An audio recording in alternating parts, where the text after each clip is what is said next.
I'd like to call the meeting to order.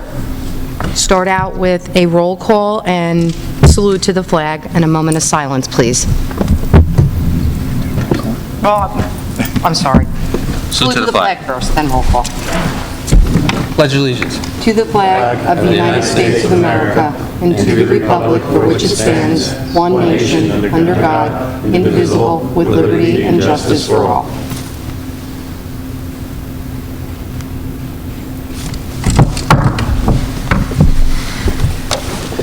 Mrs. Carey? Mr. Barton?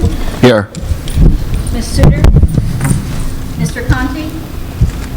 Dr. Gagliardi? Yes. Ms. Cusinelli? Mr. Panucci? Here. Ms. Cantillo? Here. Mr. Edwards? The New Jersey Open Public Meeting Law was enacted to ensure the right of the public to have advance notice of and to attend the meetings of public bodies at which any business affecting their interests is discussed or acted upon. In accordance with the provision of this act, the Brick Township Board of Education has caused notice of this meeting to be posted on the Administration Office Bulletin Board, the official district website, and Channel BTV 20, and sent to the Asbury Park Press, the Brick Times, the Star Ledger, and Municipal Clerk's Office. Thank you, Mr. Edwards. I need a motion and a second to enter executive session. Motion. Thank you, Mr. Panucci. Second. Thank you, Dr. Gagliardi. Mr. Edwards? Whereas the Brick Township Board of Education has been formed pursuant to applicable New Jersey statutes, and whereas the board is charged with the responsibility of performing all acts and doing all things consistent with law and the rules of the State Board of Education necessary for the lawful and proper conduct, equipment, and maintenance of the public schools and public school property of the Brick Township School District, and whereas Section 7 of the Open Public Meeting Act permits the exclusion of the public from a meeting of the board in certain circumstances, and whereas the board has determined that circumstances exist for such an executive session, and whereas the board has found the action described below to be necessary and proper, now therefore be it resolved by the board on November 19, 2015, the public shall be excluded from the discussion of an action on the executive session herein set forth. The session will be approximately 45 minutes, and the general nature of the subject matter to be discussed is 5 HIB matters, 2 personnel matters, TW memorandum of agreement. It is anticipated at this time that the above stated subject matter will be made public if and when it is deemed to be in the public interest to do so, and the need for confidentiality is no longer required by the board. Thank you, Mr. Edwards. Mrs. Carey? Mr. Barton? Yes. Dr. Gagliardi? Yes. Mr. Panucci? Yes. Ms. Cantillo? Yes.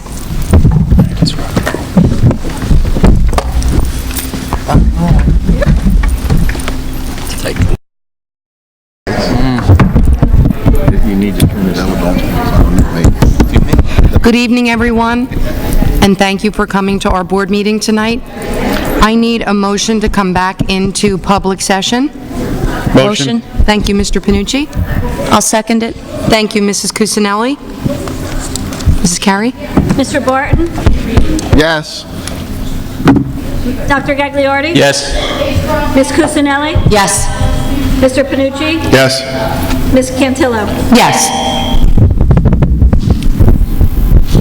I'm going to start out with our high school presenter from Brick Memorial.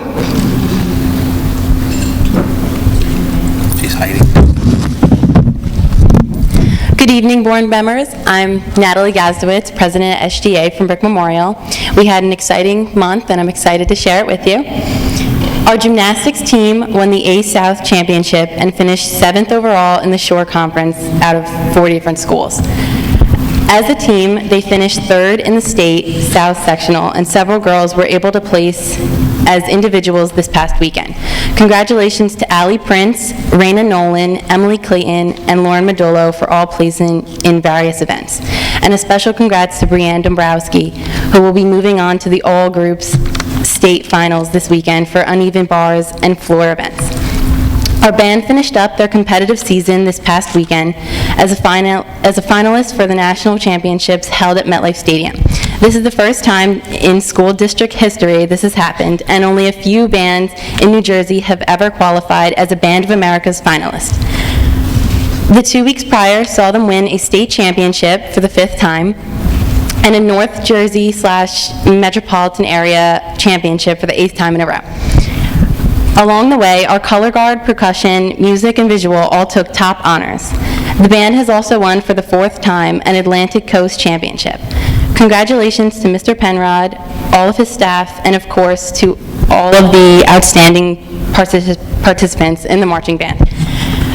If you haven't been able to see our band perform yet, you will have at least one more opportunity tomorrow night, as our football team earned the #1 seed in their state playoff bracket.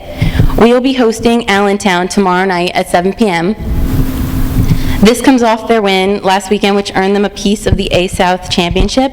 The Stangs finished up the regular season with a 7-2 record and look to advance to the championship game at Rutgers if they win tomorrow night. I know Coach Curry and all of the staff and players hope to see as many Mustangs as can be, which is projected to be like 5,000 people, which is huge, out there rooting for them on the next few weeks.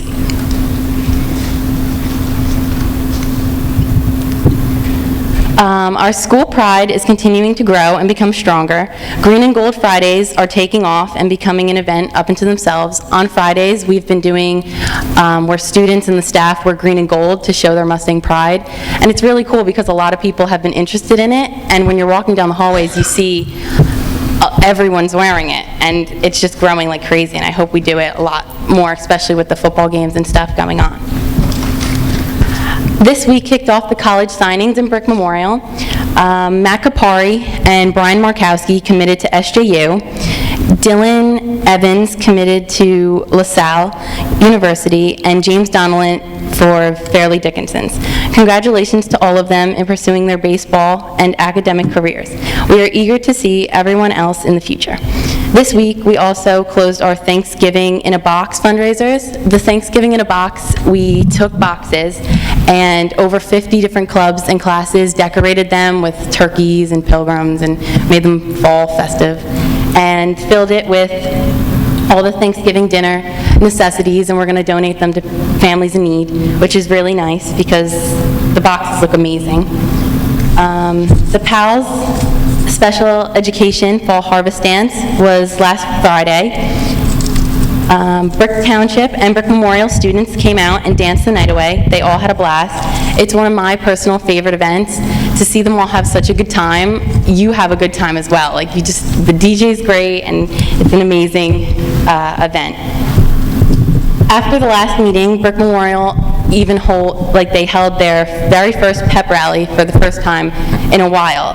For me, it was my first pep rally in my high school career, and it was a huge success. The cheerleaders, the football players were all in the gymnasium, and there was like a light show, and the band was playing. It was so much fun because I know Brick Township has pep rallies, and the last meeting they were so excited about it, and I was like, man, I wish we would have one. The next day I went to school and we actually, Fourth Block had one, and it was amazing. So I'm super excited to see the pep rallies we have to come within the rest of the year.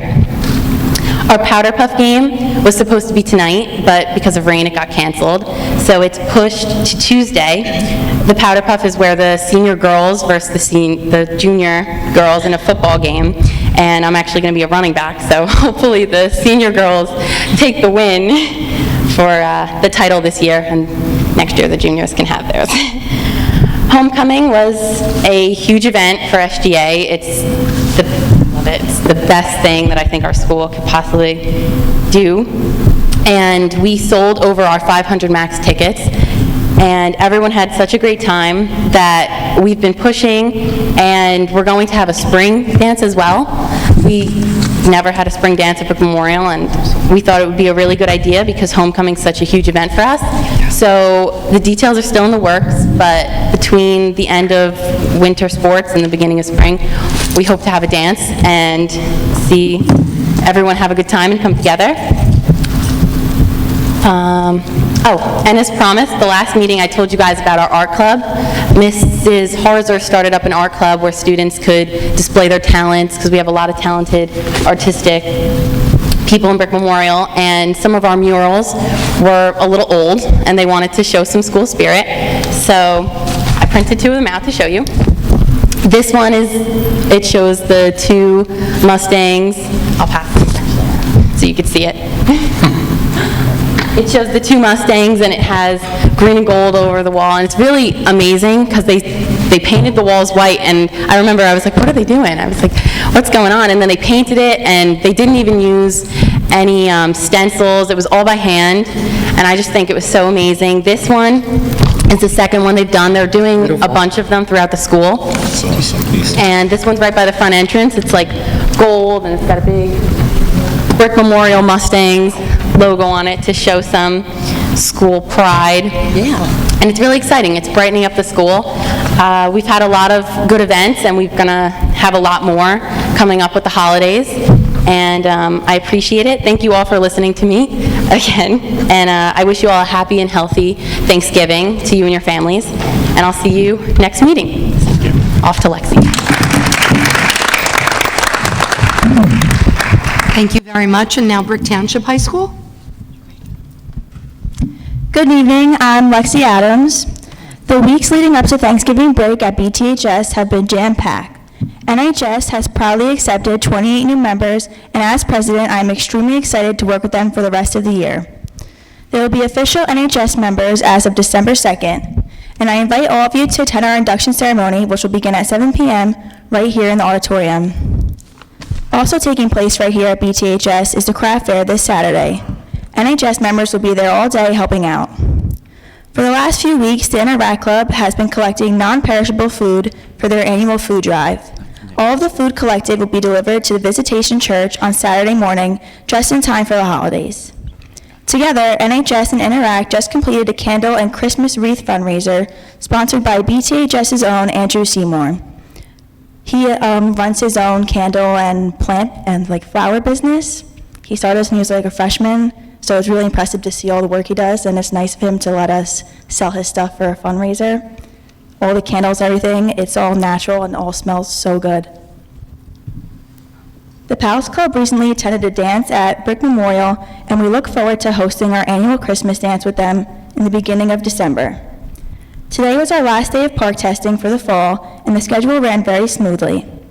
On the Friday before Halloween, we hosted our annual Halloween costume contest that had winners for different categories such as Scariest and Best Homemade. It is entertaining to see all the different and creative costumes throughout school that day. Over this past weekend, the Drama Club performed their play All Because of Agatha. Unfortunately, I did not get to see it, but I've heard nothing but positive reviews. Today, the Computer Club ran a senior citizen computer workshop with 50 senior citizens. They all came into the building today, and they taught them stuff on the computers and different things with software. Also, today, the Spanish Club visited Warren Wolf Elementary, and they worked with bilingual students and read stories to them. Our athletic teams have all completed their fall schedules. The football team was the last to finish on Friday, ending with a record of 8-2 and another A-South championship. This is the third year in a row that a championship flag will be raised over the home bleachers. I would also like to personally congratulate the 3 students who signed their national letters of intent this week. Socrates Gavalis committed to University of Michigan for gymnastics, Missy Reinstaller committed to University of Utah for gymnastics, and Alex Murtor committed to Caldwell University for track. And we look forward to starting the winter season.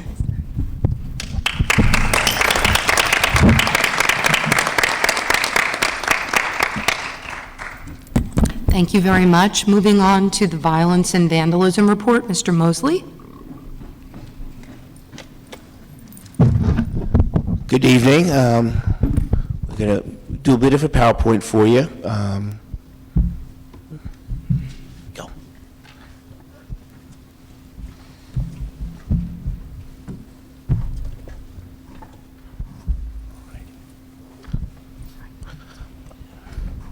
What I wanted to do is just quickly, one of the things that happened, we've seen across the district is people not quite understanding what we're talking about when we talk about bullying. So I'm going to quickly run through how it's defined in the law, and I'll explain why as we get further on. And I'm not going to read the whole thing, but what the key things are: perceived characteristics. What is a perceived characteristic? If there is no perceived characteristic, we have to take a second look. Is it really a bullying situation? Location, property off school grounds. One of the things that we do deal with quite often now is the problem that we're seeing with the internet. That's things that are going off school grounds that then comes into the school that we have to deal with. And finally, does it disrupt the operation of the school? If it doesn't really disrupt, then do we really have a case of bullying? Continue. Reasonable person, does it damage? Does it demean? Or has it created a hostile environment for the target in this case? And these are some of the distinguishing characteristics we look at. Academically gifted children, those are our smart kids who people say, well, you're the nerd and things like that, that they can get picked on. Glasses, hair color, hairstyle. I often tell people that part of the situation I deal with is the fact that I wear glasses and I am, according to statistics now, I'm below average in height. Yes. So therefore, I would fall into that category. Children living in non-traditional families. We have a lot of families now, we don't go with the norm. So is this child being picked on because maybe they have two moms, two dads? Those are cases that we have to look at. Overweight or obesity. We all know that that's a national problem now, obesity. Our kids getting picked on. Small, physically weak children, poor athletic ability, academic stereotypes, socioeconomic status. Do the kids fall into any of those categories? We have to look at those situations. The power differential. Is there an imbalance of power? We've gone over this back and forth. Two girls having an issue between themselves might not be. It might just be that they don't like each other. But if there is a power differential, then we have to relook at the situation. Okay. This is where we were a few years ago, and this is what some people don't quite realize. We started with 62 a couple years ago. Last year we got down to 26. Well, year before last we were at 26, and then last year we only had 23 cases in the whole district. Now I go through, because I'm a bit of a nerd academically, I went ahead and looked at other schools in the area. How are we doing? Just so happens Jackson was ahead of us last year. They had 26 total last year, and we're at 23. And other schools, you know, similar. So our numbers aren't out of whack given the size of our school. These are some of the trends we're looking at. Middle school, more problems with students in this age group. These are our adolescents before they come into high school. We see a lot more cases, and they are a lot busier, dealing with those children as they start to mature. How do they handle the maturity growing on? Girls, ladies, years ago we used to worry about guys getting into fights. Ladies, you are starting to take over a little here. We would like you to stop. Girls, the mean girl issues. You know, it's a reality. And the girls frequently are on the internet. Questions, bullying versus conflict resolution. Every case we have to look at it. Is it conflict or is it a bullying situation based on the law? You know, parents call and say, oh, my child is being bullied. Well, according to the way the law reads, it is actually more of a conflict between your child and another child. And so we come up with that. Electronic communications. Snapping, kicking, Instagram, tweeting. I sat here at Township last week, and I got a lesson in Twitter. There was a case that we were dealing with, and I was able to track down, I know this is, once again, Mosley being a nerd, they showed me how I could track down who this student was that had tweeted some inappropriate things out on the internet. Twitter is, and Snapchat, if you don't know that, parents, check this, because Snapchats disappear. And unless you can capture it, it's gone. And so the kids, what happens is, if the kid wants to get someone else in trouble, they capture it and then they run in, Mr. Mosley, look at this. I'm like, okay, however, comma. if you caught that Snapchat from them, what did you snap to them beforehand? So two-way street here. Our recommendations, continue training. Staff, students, and parents. Parents, you need to be aware of what's going on the internet, what your child is doing. We've given them this technology, and Lord, we did not give them the instruction manual. And so they're going out there doing things that you wouldn't believe sometimes. Character development, K through 12. We still continue with that. And once again, I emphasize parental involvement because I talk to a lot of parents as we go through these investigations, whether they're happy that their child was identified as a aggressor or sometimes even the targets. So parental involvement, I really do appreciate the parents who've gotten involved, and we'd like to continue that. Thank you. Any questions? All right, I have a little video for you. This is something that we're doing as part of our way of helping school culture and improving school culture. Okay, it has a little bit of music with it, so.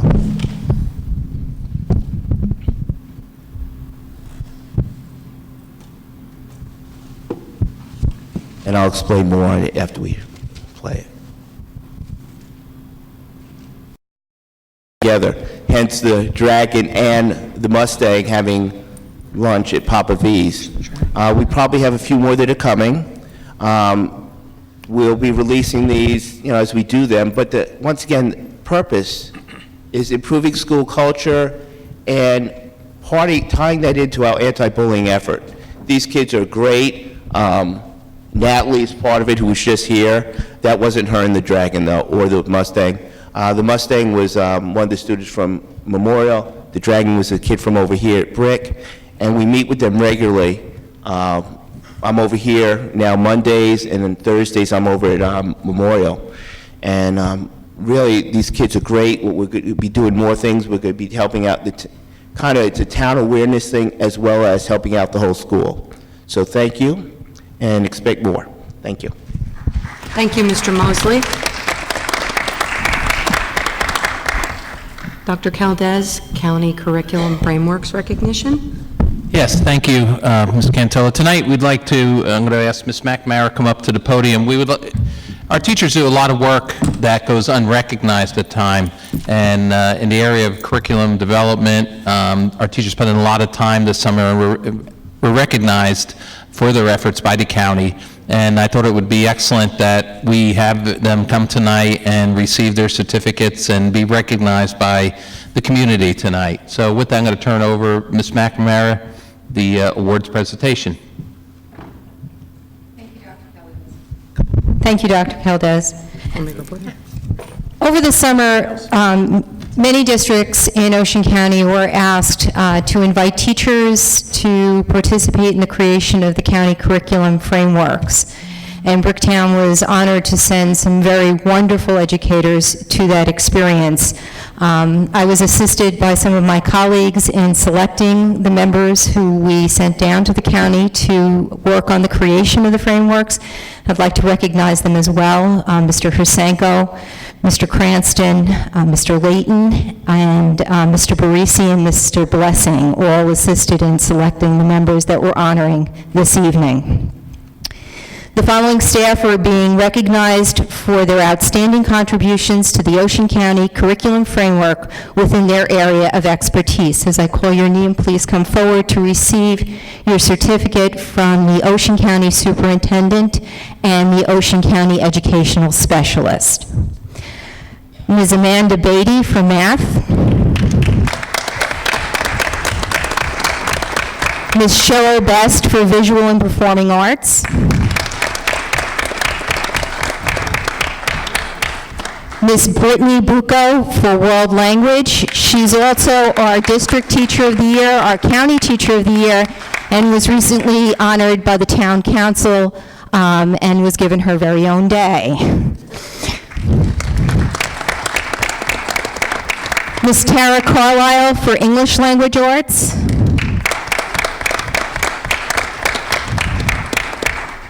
Ms. Jennifer Gerlach for Science.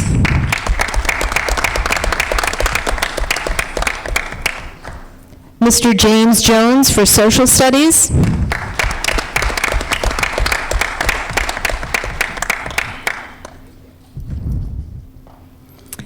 Ms. Aileen Mahoney for English Language Arts.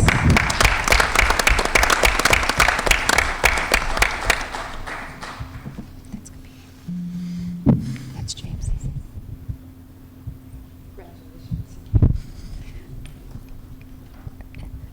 Ms. Christina Mascolo for Physical Education and Health.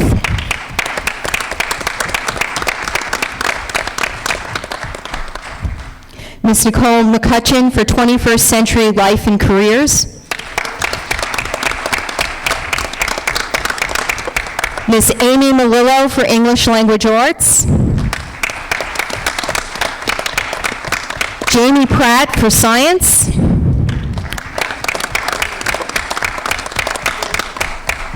Ms. Carolyn Segreto for Technology.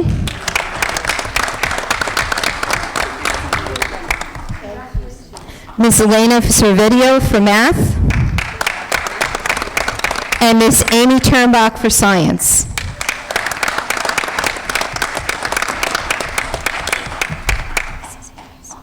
That's Amy's. That must be somebody who did. The next award was given for the 2015 Art Educator Middle Level Division Award from the Executive Board of Art Educators of New Jersey. It was awarded to Gail Gruber at the AENJ conference in October for her outstanding teaching methodology and exceptional results in the area of visual arts. Ms. Gruber, would you please come forward?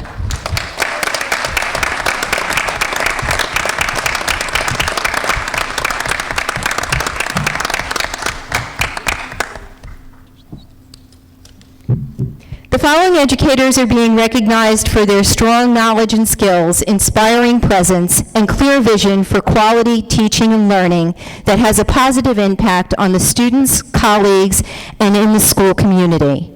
Congratulations to the following recipients of the 2015 New Jersey Department of Education Exemplary Secondary Educator Recognition Award. From Brick Memorial High School, she teaches culinary arts, family and consumer science, and independent living, Mrs. Catherine Bokel.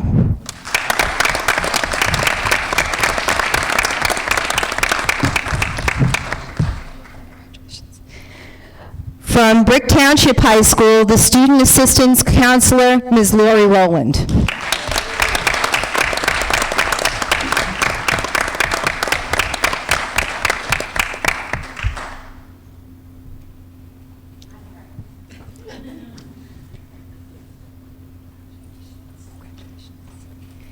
And from Veterans Memorial Middle School, a special education teacher, Ms. Colleen Brennan.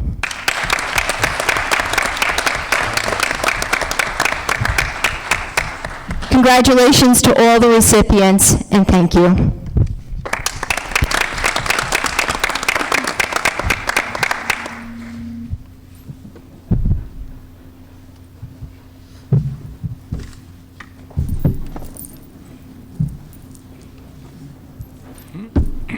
Thank you, Ms. McNamara.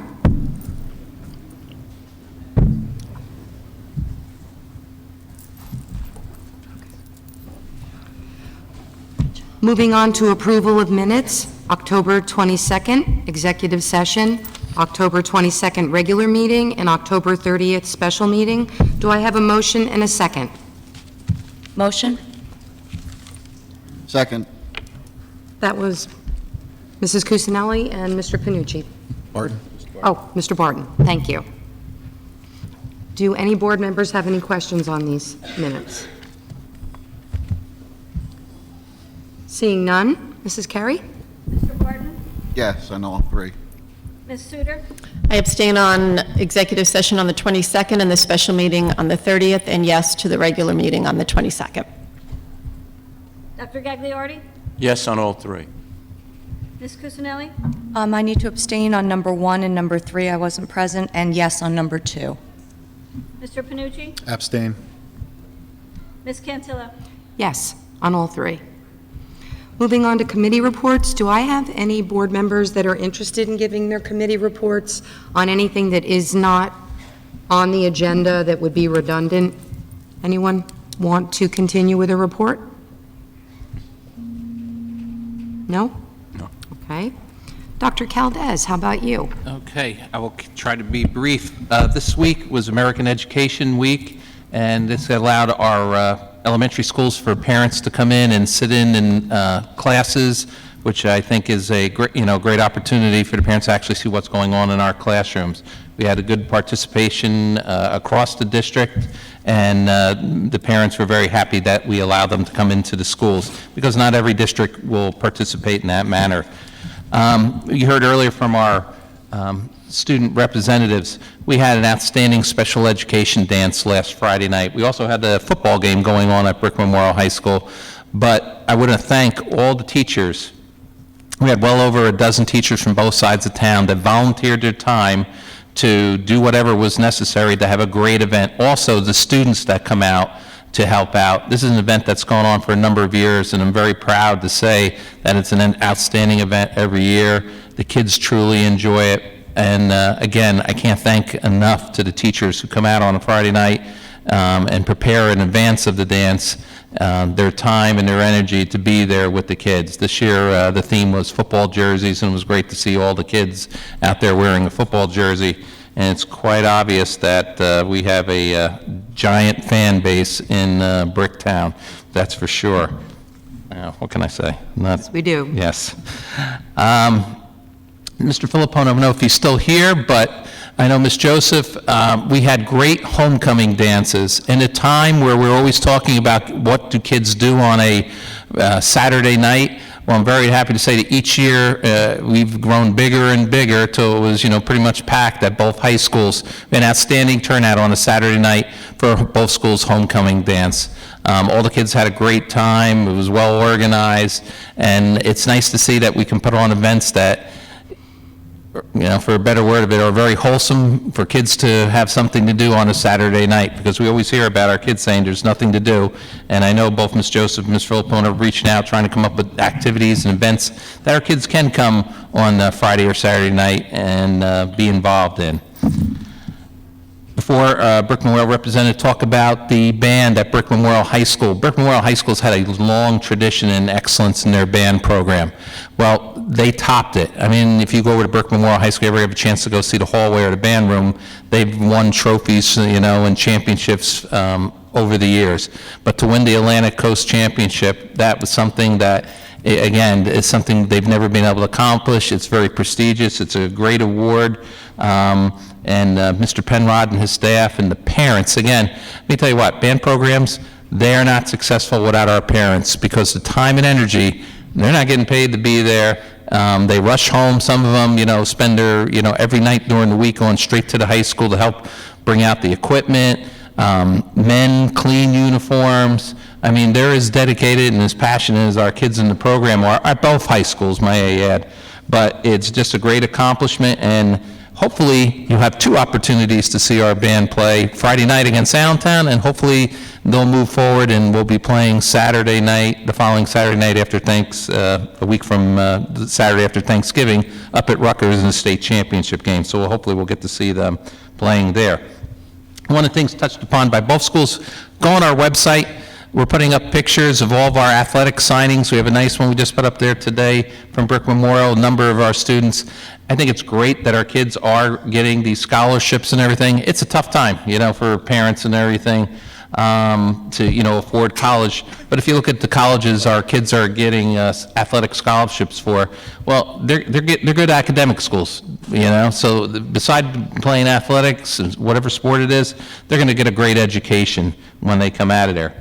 And lastly, last year, we had on a Saturday night, we had our first Heroes program for the Township of Brick. This year, it's going to be held on a Thursday night, December 3rd, and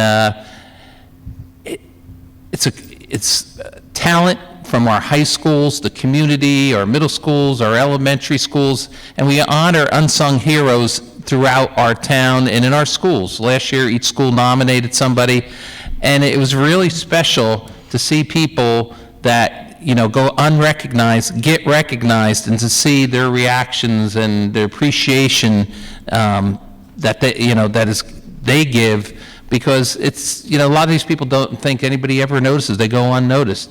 So I would encourage you, information is going to be put out, but if you can, December 3rd, it's going to be here at Brick Township High School Auditorium. If you have a chance, it's a really special night to come here and be involved with the community, not just the school, but it's a community event. And with that, I'm good. Thank you, Dr. Caldez. Moving on to curriculum and instruction, Ms. McNamara? Yes, Mrs. Cantillo, in the area of curriculum and instruction, the interim superintendent recommends the board approve the following items, number 1 through 7. Thank you, Ms. McNamara. Do I have a motion and a second for items 1 through 7? I'll make a motion. Thank you, Mrs. Suter. Second. Thank you, Mr. Panucci. Do I have any board members with questions on items 1 through 7? I do. Mrs. Suter? On number 6, the calendar, seems like there's 84 days in the first semester and 96 in the second. Can I ask why there's such a vast difference? I think the extra days in the second semester were put into account for the number of days we lost for testing. You know, we lose a lot more academic days in the second semester than the first semester because of all the different testing that we had.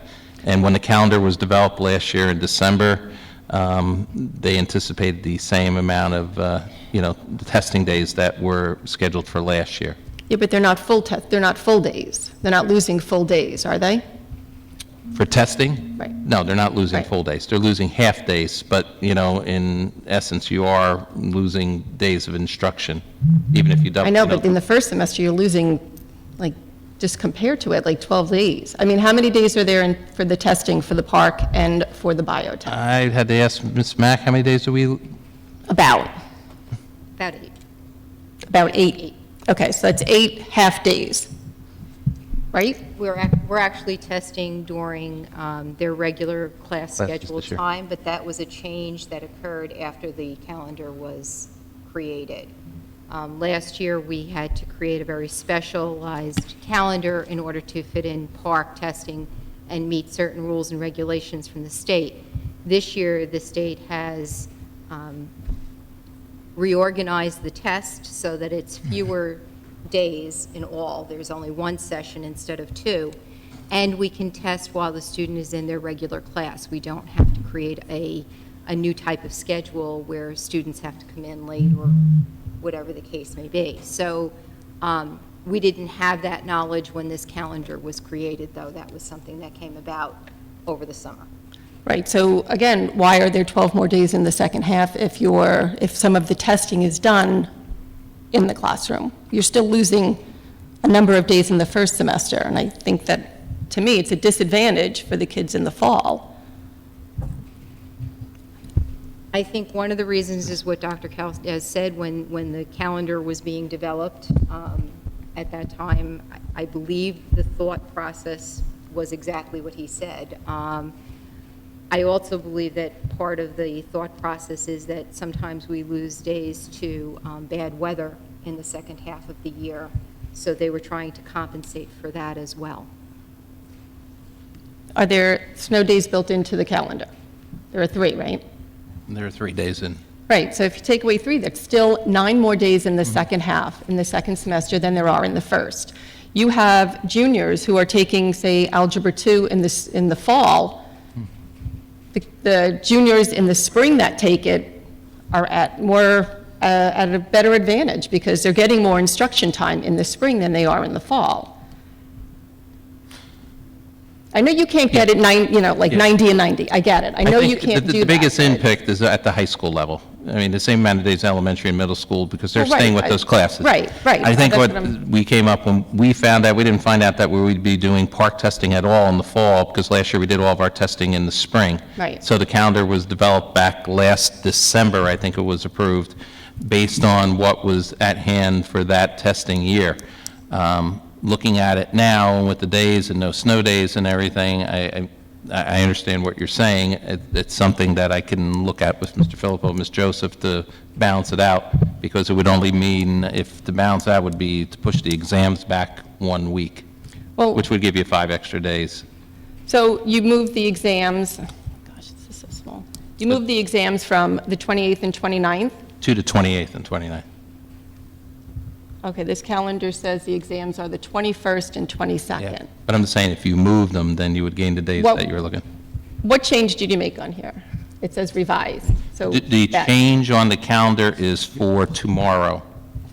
When this calendar was developed, the elementary schools were the only schools that had half-days for parent conferences. When the budget was developed and they eliminated cover periods out of the schedule, Okay. we lost our ability to be able to use those covers plus a handful of substitutes to have a half-day only for the elementary, but still maintain a full day for the high school and middle school. So that's the only change on here tonight. Okay, because the last conversation, okay, I'm sorry, never mind, thank you. Okay. Any other board member comments on items 1 through 7? Seeing none, I will open it up to the public. Any comments on items 1 through 7? Seeing none, Mrs. Carey? Mr. Barton? Yes. Ms. Suter? I'm going to abstain on number 7 since I wasn't there, and yes to the rest. Dr. Gagliardi? Yes. Ms. Cusinelli? Yes. Mr. Panucci? Yes. Ms. Cantillo? Yes. Moving on to operations, Mr. Edwards? Thank you, Ms. Cantillo. The interim superintendent recommends that the board approve items 1 through 19. Thank you, Mr. Edwards. Do I have a motion and a second for items 1 through 19? I'll move it. Second. Thank you, Dr. Gagliardi, and thank you, Mr. Panucci. Do I have any questions from board members on these items? Seeing none, do I have any questions from the public on these items? Items 1 through 19. Seeing none, Mrs. Carey? Mr. Barton? Yes. Ms. Suter? I abstain on 1 and yes to the rest. Dr. Gagliardi? Yes. Ms. Cusinelli? Yes. Mr. Panucci? Yes. Ms. Cantillo? Yes.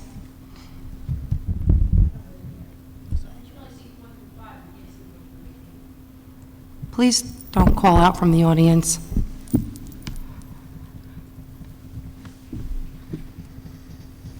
Moving on to human resources, I need a motion and a second to invoke the doctrine of necessity. Motion. Thank you, Mr. Panucci. Second. Thank you, Mr. Barton. Mr. Edwards? Whereas the School Ethics Act, NJSA 18A 12-21, was enacted by the New Jersey State Legislature to ensure and preserve public confidence in school board members and school administrators, and to provide specific ethical standards to guide their conduct. And whereas questions arose regarding how a board should invoke the doctrine of necessity when a quorum of the board has conflicts of interest on a matter required to be voted upon, and whereas the School Ethics Commission provided guidance in Public Advisory Opinion A 03-98, and whereas the opinion sets forth that when it is necessary for a board to invoke the doctrine of necessity, the board should state publicly that it is doing so, the reason that such action is necessary, and the specific nature of the conflicts of interest, and whereas the School Ethics Commission, by resolution dated February 25, 2003, clarified and required a Board of Education invoking the doctrine of necessity to adopt a resolution setting forth that the board is invoking the doctrine, the reason for doing so, and the specific nature of the conflicts of interest. And whereas the School Ethics Commission further directed boards of education that invoke the doctrine to read the resolution at a regularly meeting scheduled, post it where it posts public notices for 30 days, and provide the commission with a copy. And whereas the State Department of Education promulgated NJAC 6A:23A-6.2, which places additional standards and restrictions upon the ability of a board member to vote on a particular issue, and whereas the Brick Township Board of Education desires to take action on the extension of the interim superintendent's contract, and whereas the board attorney has reviewed the state regulations and the advisory decisions of the commission and determined board member conflicts prohibit 5 members of the board from voting on this matter, and whereas the 5 board member conflicts are as follows. John Barton's wife is a teacher in the school district, and Mr. Barton is an NJEA member employed in another district. Michael Conti's wife is a teacher in the school district. Frank Panucci's sister is a teacher in the school district.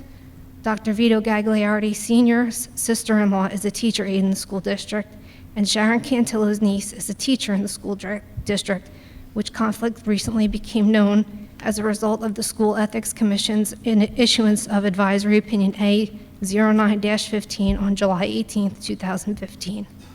Whereas the Brick Township Board of Education currently consists of 7 board members, and whereas the inability of the 5 listed board members to vote on the above matter results in the lack of a quorum, and whereas in order to vote on the above matter, the board desires to invoke the doctrine of necessity in accordance with these procedures established by the commission.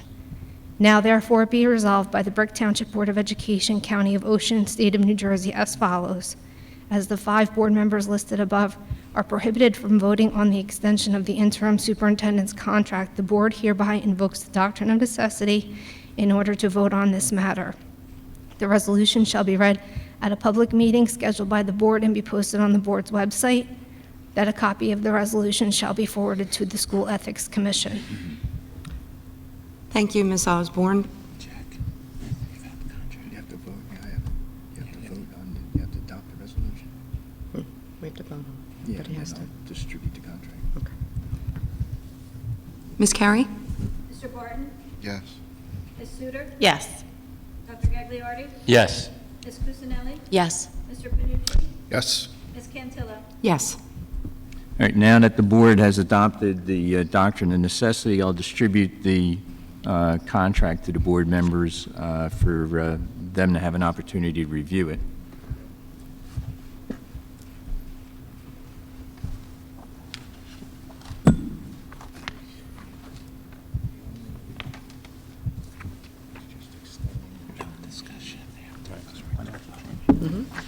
Don't worry about it.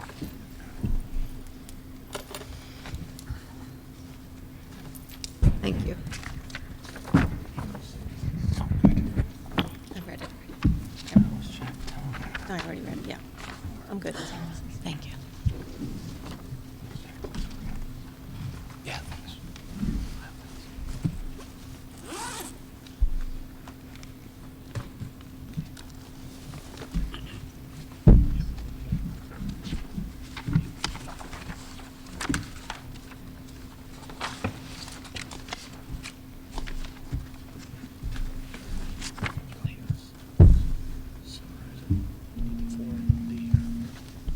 For the purpose of the board members, what the contract that has been handed out to you does is extend Dr. Caldez's term as interim superintendent, which currently is scheduled to expire on December 31st of this year, through and until June 30 of 2016 to provide continuity through the school year. Other than the extension of the term, there's no other changes in the salary or other economic benefits or any of the provisions from his prior contract.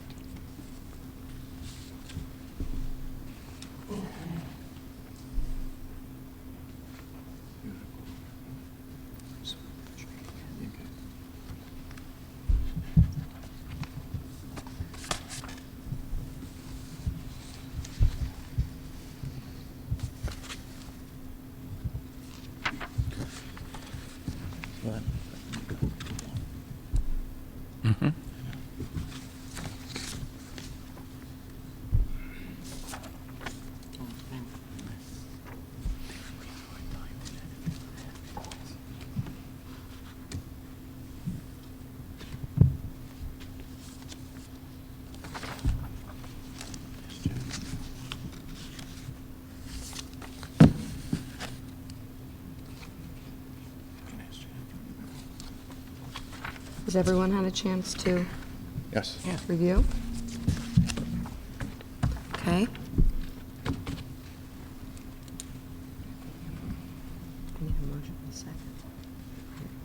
Yes. All right, so at this point in time, you need a motion to approve the contract which is presented to you tonight for interim superintendent Dr. Caldez. Do I have a motion and a second? I'll make a motion. Thank you, Mrs. Suter. Second. Thank you, Dr. Gagliardi. To approve the contract for the interim superintendent, Dr. Richard Caldez. Mrs. Mr. Barton? Yes. Ms. Suter? Yes. Dr. Gagliardi? Yes. Ms. Cusinelli? Yes. Mr. Panucci? Yes. Ms. Cantillo? Yes. Moving on to the rest of the agenda. Ms. Osborne. Items.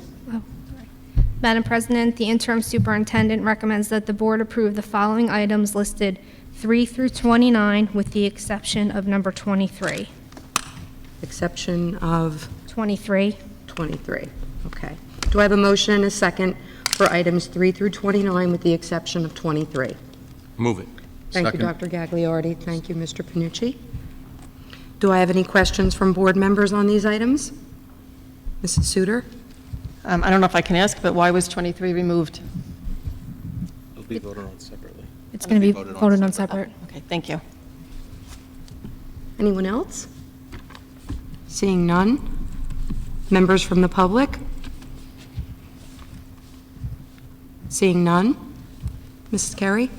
Mr. Barton? Yes. Ms. Suter? Yes. Dr. Gagliardi? Yes. Ms. Cusinelli? No on number 24, yes to the rest. Mr. Panucci? Yes. Ms. Cantillo? Ms. Cantillo? Yes. Item number 23. Do I have a motion and a second? I'll make a motion. Thank you, Mrs. Suter. Second. Thank you, Dr. Gagliardi. Do I have any questions from board members on item number 23? Seeing none, do I have any questions from the members of the public on item number 23? Ms. Cantillo, item 23 is a memorandum of agreement, so there's no board comment or That's public right, I'm comment on the sorry. matter because it's still under negotiation. Mr. Kalak, I'm sorry. Would you like to come up here? You're good? Okay. Thank you, Mr. Edwards. Mr. Barton? For number 23, yes. Ms. Suter? Yes. Dr. Gagliardi? Yes. Ms. Cusinelli? Yes. Mr. Panucci? Yes. Ms. Cantillo? Yes. Moving on to policies, Dr. Caldez. The Board of Education, I'm asking the Board of Education tonight to approve policies number 1 and to approve and adopt on their second reading, and number 2, to approve the revisions to the policies attached. Thank you, Dr. Caldez. Do I have a motion and a second for items 1 and 2? I'll move that. I'll second it. Thank you, Mr. Panucci and Dr. Gagliardi? Dr. Gagliardi. Oh. Do I have any questions from board members on those items? Seeing none, any questions from the public on items 1 and 2 of policies? Seeing none? Mr. Barton? Yes.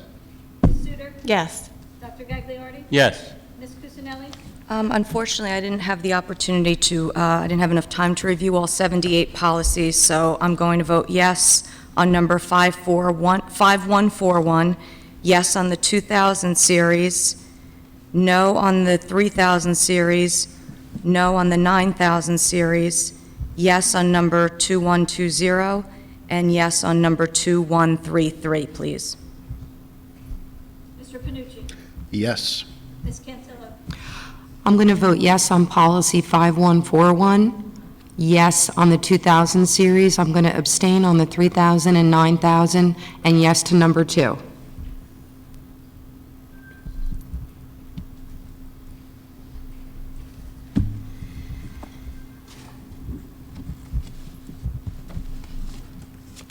Moving on to board comment. Do I have any board members that would, or have a, I have a brief comment. yes, Dr. Gagliardi. I would like to extend a congratulations to the business office, Mr. Edwards, and certainly to Dr. Caldez in their cooperative venture in the audit of 2014-2015. I think it should be noted that there weren't any items, any issues that were noted, and although we had to approve a corrective action plan tonight, that's only by virtue of the New Jersey Department of Education seeking approval whether or not you have any corrective actions to take. So I think with a budget the size that Brick has and not having any notes or any recommendations for corrections, I think that deserves some recognition. Madam Thank you, President. Dr. Gagliardi. Any other board members that would like to make a comment? Mrs. Suter? I'd just like to congratulate the new board members who got voted in. Congratulations.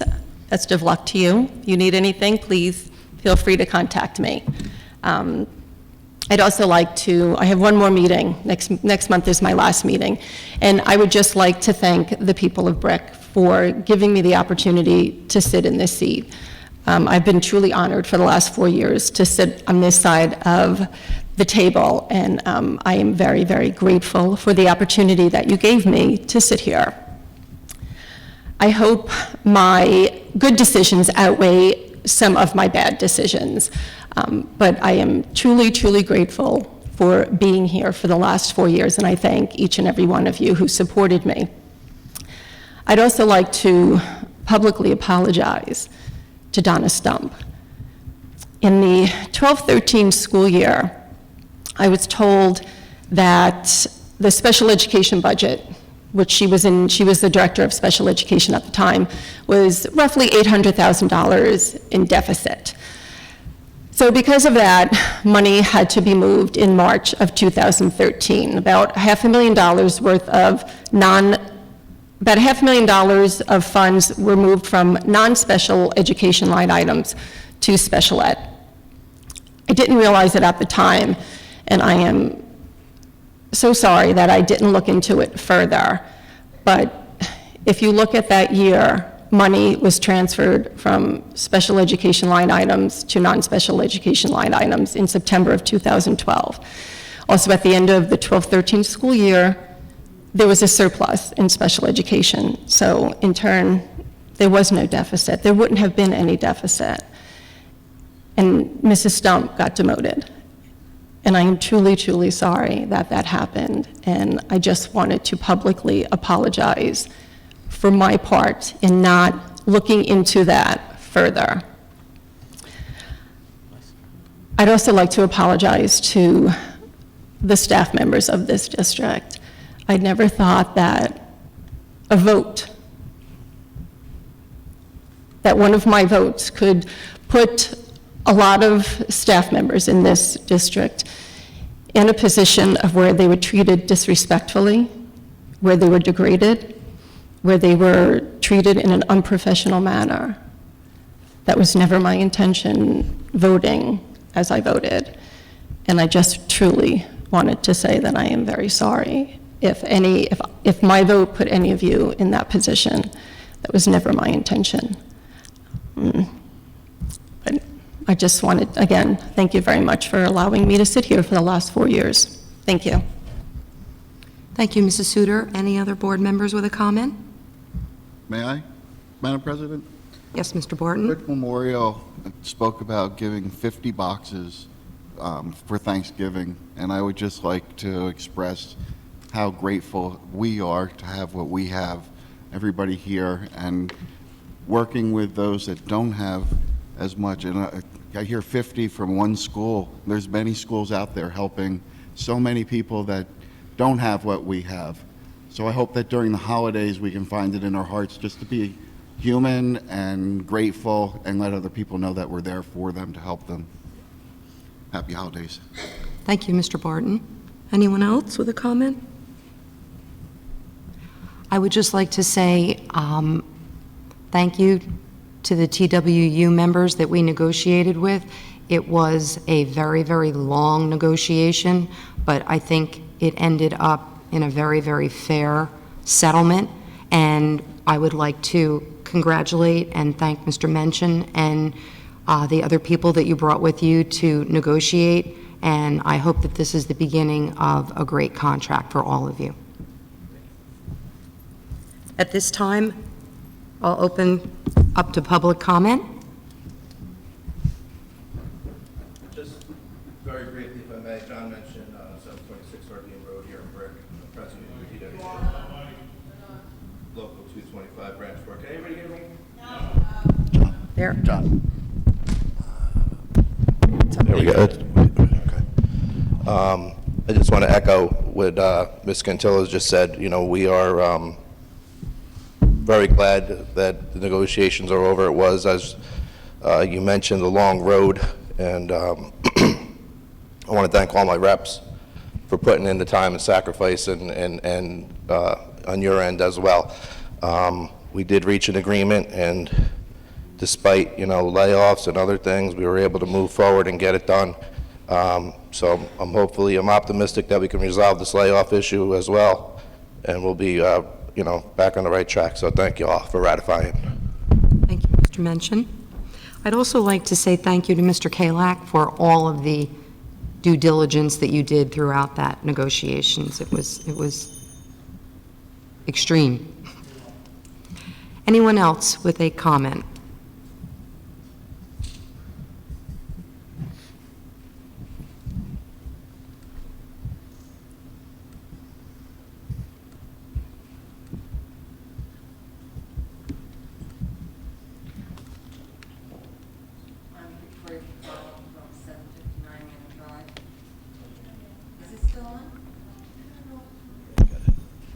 Okay, I'm Victoria Pacala from 759 Manor Drive.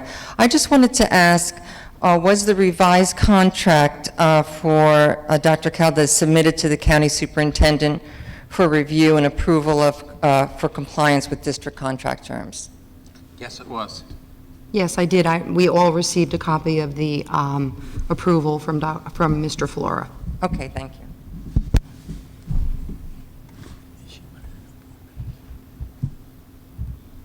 Anyone else with a comment? Seeing none, oh, Mr. Reed, how are you?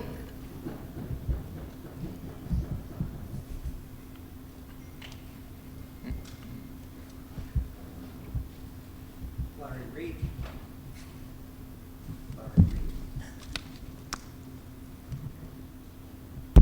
Larry Reed, 475 Normandy Drive.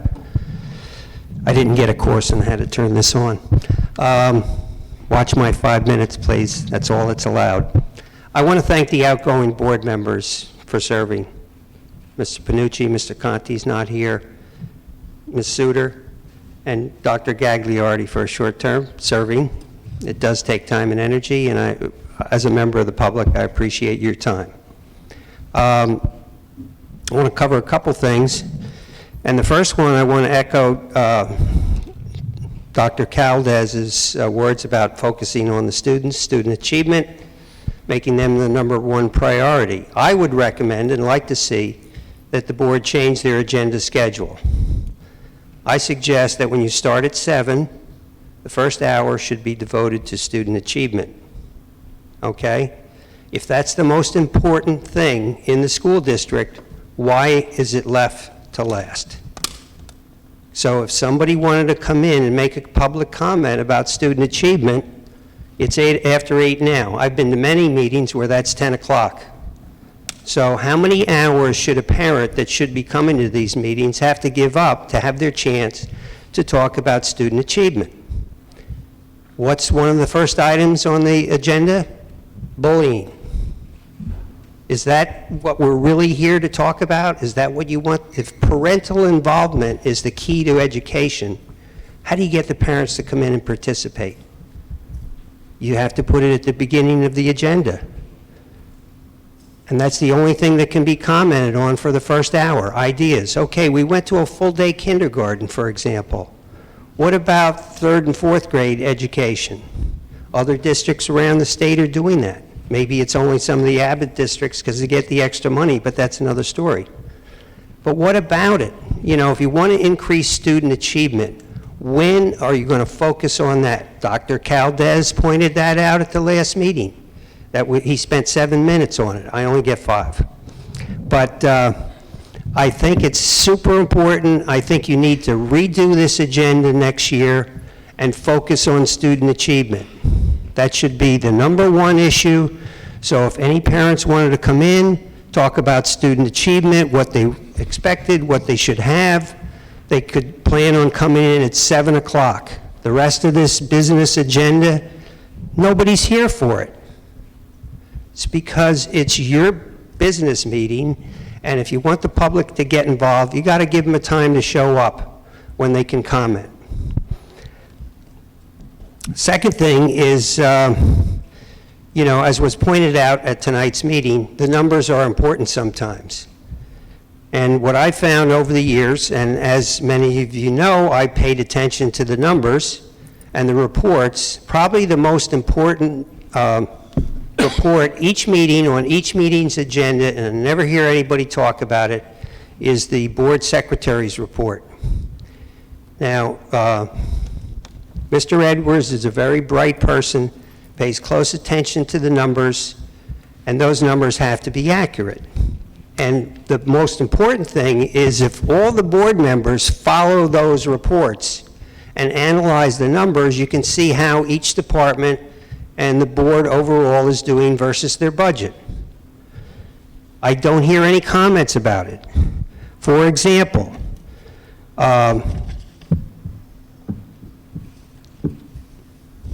today's agenda has the board secretary's report through the end of October for 2014, for 15. When you go back on page 14 of that report for the Fund 10, you'll see that that report breaks it out, appropriations in the far left column, expenditures. Appropriations are really the budget. How am I doing? 1 more minute? Appropriations are really the budget. Expenditures are what's been spent. Encumbrances are what is planned to be spent that we know of. Teacher's salary, how much did we spend so far? What's encumbered? That's what we're going to spend. And then the last column is available balance. Okay, so all these board members that are paying attention to how you're going to come up with a $4 million increase in your health care plan has to pay attention to all these lines to figure out where you could save some money. So how are we doing this year versus a year ago, the same report? Well, we show an available balance of $15.9 million this year versus last year, a report of $11.0 million. Okay, so we're probably about $4 million better than last year. Is that important? For the folks on the Board of Ed, it is, because you have to come up with a budget next year that isn't going to go over 2%, and you have to figure out where you're going to come up with savings. And these reports give you those answers. So I hope the future board members, some of which are here tonight, will pay attention to those reports, because I will, and I'll be here. Thank you. Thank you, Mr. Reed. Anyone else with a comment? Seeing none, I'd like to wish everyone a very, very happy Thanksgiving. Okay, same to you. On our calendar, November 20th, 23rd, and 24th, parent-teacher conferences, all grade levels. Please check the website for early dismissal schedules. November 25th, early dismissal for Thanksgiving recess. November 26th and 27th, Thanksgiving recess, schools are closed. December 17th is our next regular meeting here at Brick Township High School at 7 o'clock p.m. Do I have a motion for adjournment? Motion. Thank you, Mr. Panucci. Second. Thank you, Mrs. Suter. Oh, Mrs. Cusinelli. Okay. Mr. Barton? Yes. Ms. Suter? Yes. Dr. Gagliardi? Yes. Ms. Cusinelli? Yes. Mr. Panucci? Yes. Ms. Cantillo? Yes.